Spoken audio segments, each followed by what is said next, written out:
back to the Untold Civil War, and today we're doing another episode of Untold Civil War Curiosities.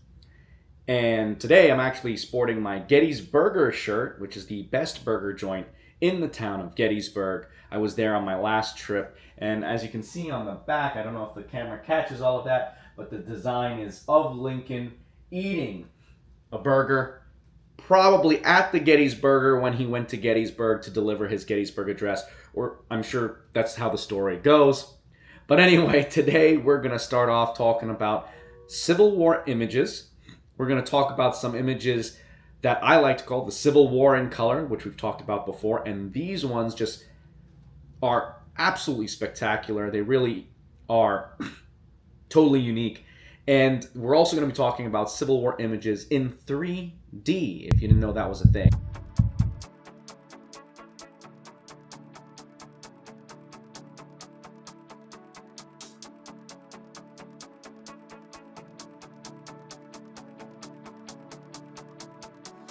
All right, to kick it off here, we're going to start with an image that is probably seldom seen or you've never seen before, and that's an image of a Civil War musician. Okay, that's a great tintype here of a Civil War musician, a sergeant, judging from his stripes on his sleeve, the chevrons on his sleeve, and he is posing with the drum at his feet. Also in his hands, I can't tell if those are the drumsticks or a fife, right? But musicians played a very important role in a Civil War regiment. They were the ones who would play music for entertainment, right? During those long hours in camp. They're also playing during parades, during the march, helping soldiers keep step. So just like the rest of the army, musicians like to pose with their tools too. So like the infantryman who posed with his rifle or the cavalryman his saber, musicians would sometimes pose with their instruments. And I think that's pretty unique and very cool.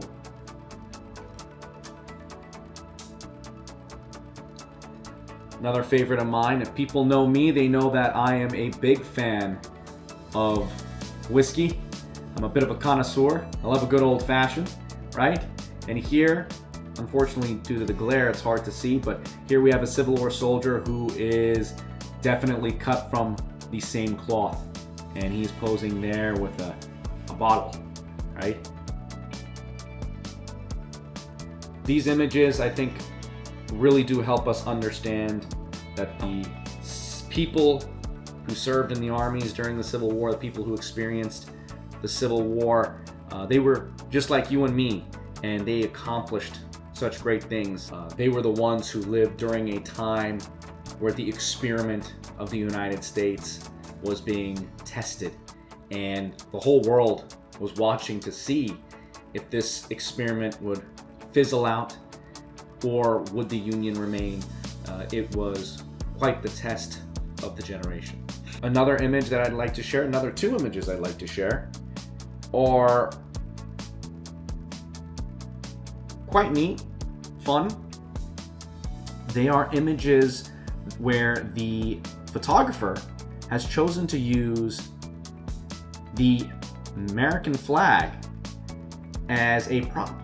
And you do see this sometimes. You'll see the flag draped in the background on the backdrop, or you'll see it draped over a chair or a table as we see a piece of furniture. And you do see images like this, and I don't know if they are tied to one photographer or multiple photographers. But here's a great example of that sort of American flag being used as a prop in photography in these portraits. The second one, smaller image here, but again you see the flag draped again and our soldier there posing with his rifle. Just a fantastic cased image, hard image. Finally, we have this classic, what we call a pard image, right? Where a bunch of soldiers are posing together, a mess. And as we can see on the forage cap, the kepi of the soldier here has a Corps badge. Now, I'm not an expert on Corps badges, so I'm going to call a friend here and bring in a voice you might already know and is no stranger to this podcast, who happens to be the expert on Civil War Corps badges. Hello to the badge maker. Welcome. Thank you for taking my call. No problem, Paul. I'm calling you because we need a little help here identifying a Corps badge here. But before we do that, can you just remind us real quick again, what were these Corps badges again?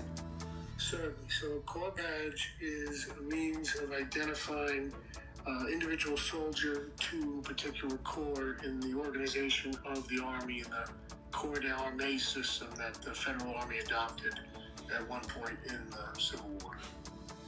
Fantastic. And these Corps badges were used as sort of identification, right? To identify each soldier as to which unit they belong to?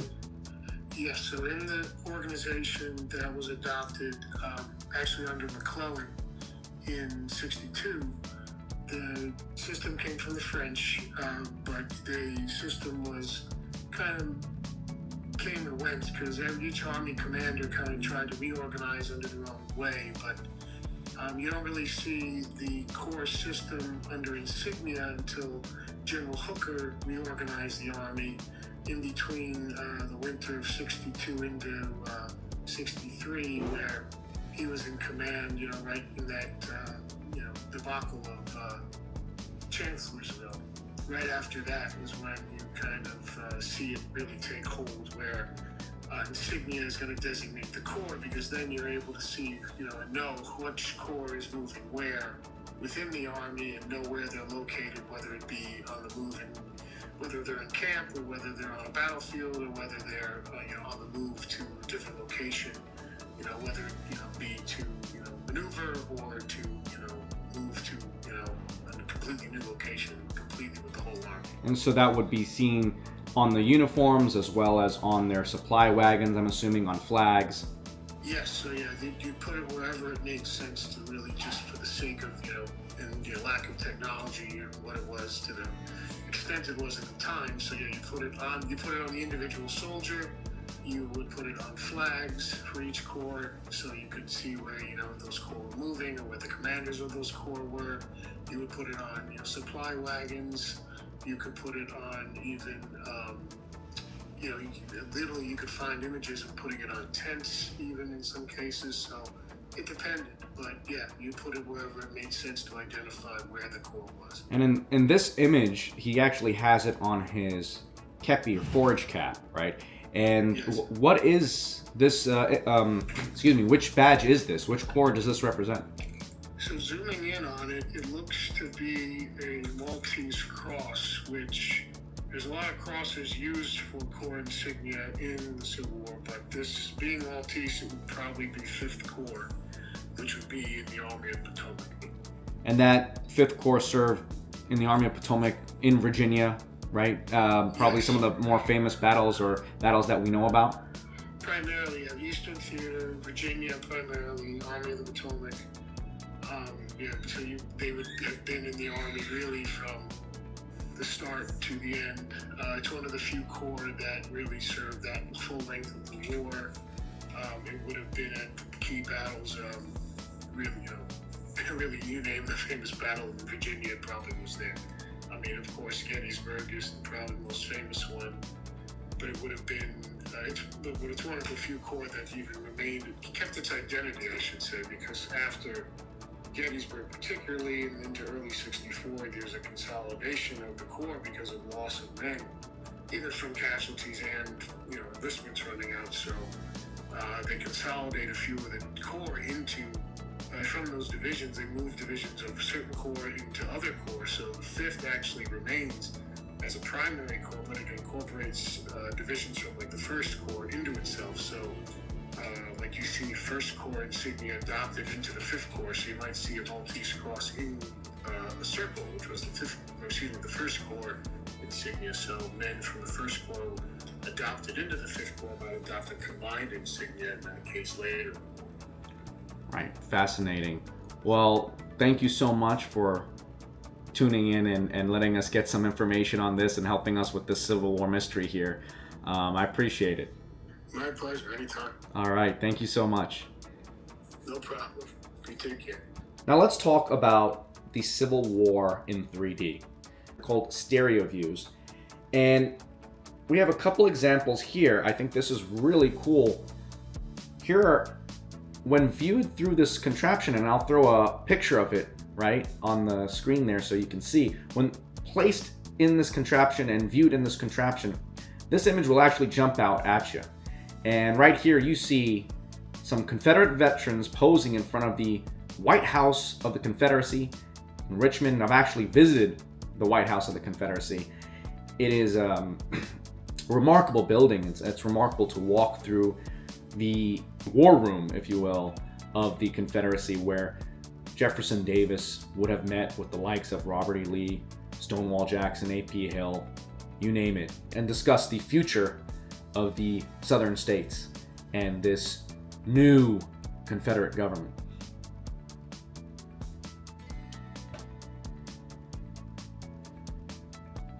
Here we have a colored stereo view of Union veterans. You can see them posing there, and this is a Chicago image.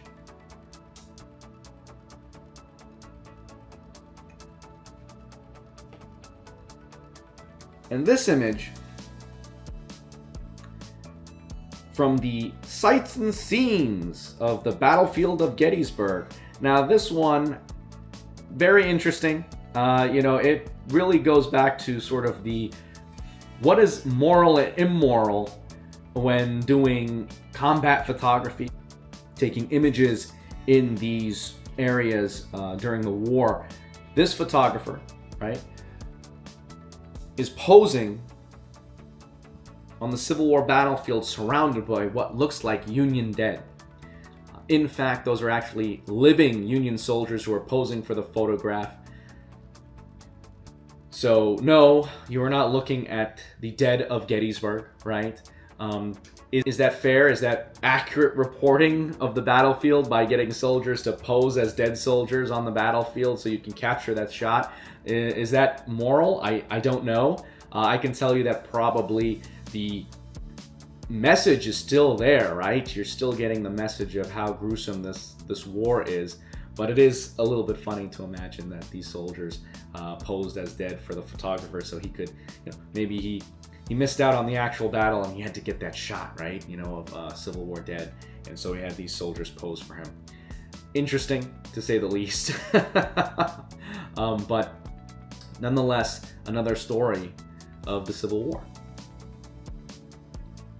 And those, and of course you'll notice that that's the Devil's Den, right, of the Gettysburg battlefield, iconic location, still there today that you can go visit. Now let's look at Civil War in color. We'll start out with this CDV from Philadelphia. The photographer, the back mark here identifies the photographer as Gilbert. And see on the back there, that comes in focus. And this image, you can see that he's put a little bit of gold on the shoulder scales. Those were different from epaulets. Shoulder scales were worn by the enlisted. And he put a little bit gold on the belt buckle. Just a little bit of enhancement to just bring this image alive. And that's what we talk about when we talk about the Civil War in color. But here are two images that are going to blow you away. If you like colored images of the Civil War. First of all, just look at this Union officer. Look at the coloring on that, the detail on that. This is from New York. As you can see the back mark here.